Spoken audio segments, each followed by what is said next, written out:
Hello everyone, स्वागत है आप सबका आपका अपने यूट्यूब चैनल में। मैं उम्मीद करती हूँ आप लोग स्वस्थ और मस्त होंगे और अभी तक हमारे चैनल को सब्सक्राइब नहीं किए तो सब्सक्राइब जरूर कर लें।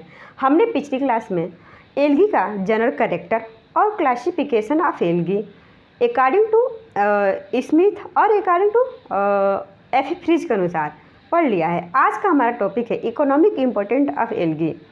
ऐसे ही ये आने वाले लेक्चर में हम फिर से ब्रायोफाइटा को स्टार्ट करेंगे। उसके बाद से एक एक करके सभी बीएससी के सारे सिलेबस को कवर करेंगे।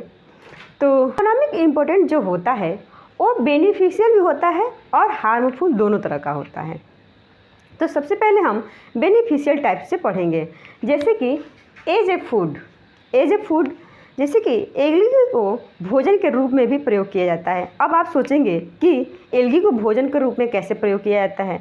जैसे कि एल्गी में क्या होता है, बहुत सारे मिनरल्स, कार्बोहाइड्रेट, प्रोटीन, विटामिन बहुत सारे मिलते हैं जो कि उसको भोजन के रूप में इसीलिए प्रयोग करते हैं। जैसे कि हमारे देश में है, अभी बहुत कम है, नहीं प्रयोग किया जाता है, लेकिन अलग देश जैसे कि जापान है और भी देश है, वहाँ पे इसे भोजन के रूप में प्रयोग किया जाता है क्योंकि इसमें प्रोटीन बहुत ज़्यादा होता है। जैसे कि algae are rich in protein, carbohydrate, iron, vitamin A B C के विटामिन एंड मिनरल्स। इसमें इतने विटामिन और मिनरल्स पाए जाते हैं, इसीलिए इसे फूड के रूप में प्रयोग किया जाता है। जैसे कि ब्लू ग्रीन एल्गी है, स्पाइरोलिना है, ब्राउन एल्गी जैसे सारगासम है, ग्रीन एल्गी क्लोरेला है, ये सब जो क्या है, हाई रिच प्रोटीन है। इन्हें भोजन के रूप में प्रयोग किया जाता है। कुछ एल्गी जो हैं चारे के रूप में भी प्रयोग किया जाता है। जैसे कि अगर ये हमारे लिए बेनिफिशियल हैं तो ये जानवरों के लिए भी बेनिफिशियल हैं। तो जैसे चारों के रूप में इसलिए प्रयोग किया जाता है, जैसे कुछ एल्गी जो हैं ये जो कुछ पोल्ट्री जैसे होता है वहाँ पे, जैसे कि increase the egg laying capacity, इसे देने से इंक्रीज हो जाता है, एग लेइंग कैपेसिटी जो होता है इंक्रीज होता है, इसीलिए इसे प्रयोग किया जाता है पोल्ट्री के रूप में। पोल्ट्री में भी इसका प्रयोग किया जाता है।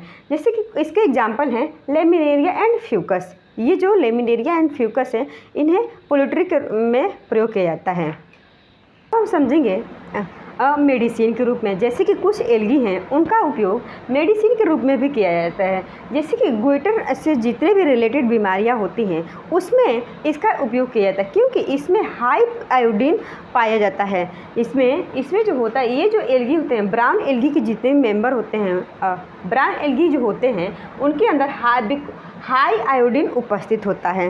ब्राउन एल्गी जो भी होते हैं उनके अंदर हाई आयोडीन होता है, जिसके कारण गोइटर से रिलेटेड जितनी भी बीमारियां होती हैं उसमें ब्राउन एल्गी का उपयोग किया जाता है गोइटर मेडिसिन के नाम से।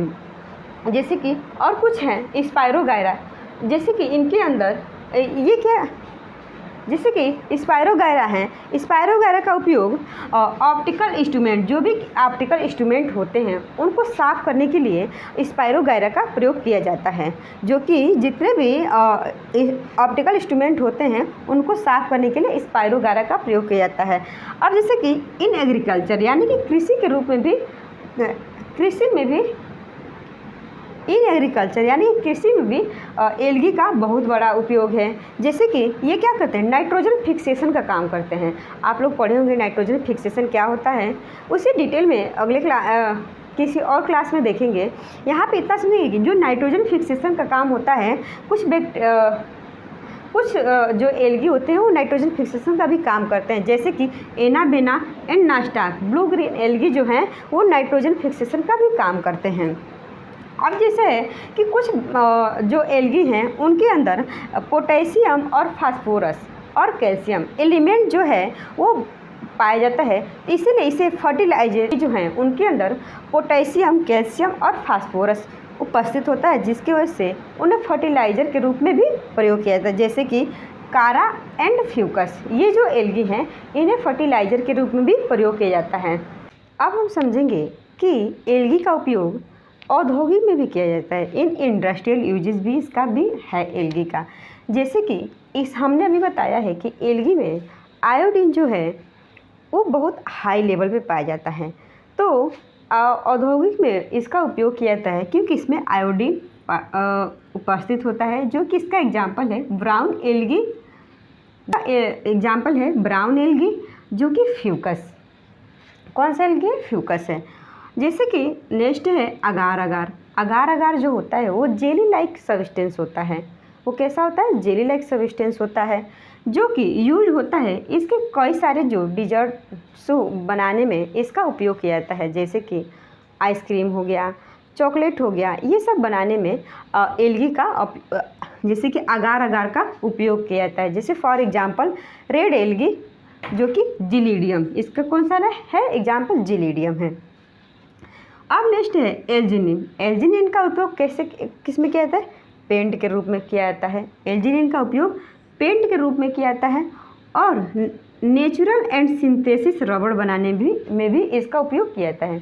नेचुरल एंड सिंथेसिस रबड़ बनाने में भी एल्जीनिन का उपयोग किया जाता है। फॉर एग्जांपल ब्राउन एल्गी जो कि कौन सा जीनस है? लेमिनेरिया है। इसका एग्जांपल है ब्राउन एल्गी और इसका जो जीनस है लेमिनेरिया। यहाँ तक तो हमने एल्गी का जो बेनिफिशियल रोल है वो हमने पढ़ लिया। अब हम पढ़ेंगे जो कि एल्गी का हार्मफुल रोल है, वो उसके बारे में पढ़ेंगे। ताकि अब हम बात करेंगे कि हार्मफुल रोल यानी कि एल्गी के हार्मफुल रोल क्या क्या हैं। जैसे सबसे पहले वाटर बलून्स। वाटर बलून्स में क्या होता है? जैसे कि आप देखे होंगे कहीं भी क्या होता है, पानी जो होता है कभी कभी स्थिर हो जाता है और उसके ऊपर एक ग्रीन कलर का सतह बन जाता है, और जब एक जो ग्रीन कलर का सतह बनता है तो मोटी परत जम जाता है, जिसके कारण क्या होता है वहाँ की जो एल्गी होते हैं वो डेड हो जाते हैं। जब डेड हो जाते हैं तो क्या होता है, उस पानी के नीचे बहुत सारे जीव छोटे छोटे होते हैं, उनको क्या होता है प्रॉपर ऑक्सीजन नहीं मिलता है और सनलाइट भी नहीं मिलता है, जिसकी वजह से क्या होता है वो भी डेड हो जाते हैं। तो जब डेड हो जाते हैं तो क्या होता है, वो पानी बदबू करने लगता है, जिसके कारण अगर कोई मान लीजिए कोई भी जानवर है उस पानी को पीता है तो फिर क्या करता है, उस जानवर को नुकसान करेगा। तो ये क्या हो गया, ये पानी को भी क्या करता है, ये बैक्टीरिया एल्गी पानी को भी ख़राब करने में ये पानी को भी ख़राब कर देता है। जैसे कि दूसरा है पैरासिटिक। जैसा कि कुछ एल्गी जो होते हैं पैरासिटिक यानी कि परजीवी के रूप में यानी कि प्लांट एंड एनिमल दो क्या होता है उन पे ये ग्रो करते हैं। जैसे कि फॉर एग्जांपल रेड एल्गी, इसके एग्जांपल कौन है? Red algae. अब जैसे कि डिजीज़ इन ह्यूमन यानी कुछ जो एल्गी होते हैं वो ह्यूमन में डिजीज़ भी कॉज करते हैं। कुछ एल्गी जो होते हैं वो ह्यूमन में डिजीज़ भी कॉज करते हैं, जैसे कि स्टमक में भी ये डिजीज़ कॉज करते हैं, रिस्पायरेटरी हो गया, स्किन डिसऑर्डर भी हो सकता है इनकी वजह से। तो एल्गी ये स्टमक और रिस्पायरेटरी डिसऑर्डर भी हो सकता है, स्किन डिसऑर्डर भी हो सकता है एल्गी की वजह से। जैसे फॉर एग्जांपल जिम्नोडियम। यहाँ तक हार्मफुल और बेनिफिशियल हमने पढ़ लिया एल्गी का इकोनॉमिक इम्पोर्टेंट। वीडियो पसंद आया तो वीडियो को लाइक शेयर और चैनल को सब्सक्राइब जरूर करें। मिलते हैं नेक्स्ट वीडियो में, तब तक के लिए धन्यवाद।